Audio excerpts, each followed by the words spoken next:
মাননীয় সদস্যবৃন্দ, আমি এখন মহামান্য রাষ্ট্রপতি জনাব মোহাম্মদ শাহাবুদ্দিনকে তার মূল্যবান ভাষণ প্রদানের জন্য অনুরোধ জানাচ্ছি।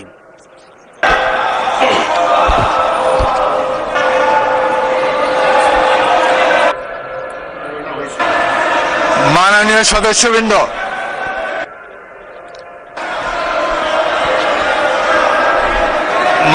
সদস্যবৃন্দ, অনুগ্রহ করে আমার কথা শোনার চেষ্টা করুন। মাননীয়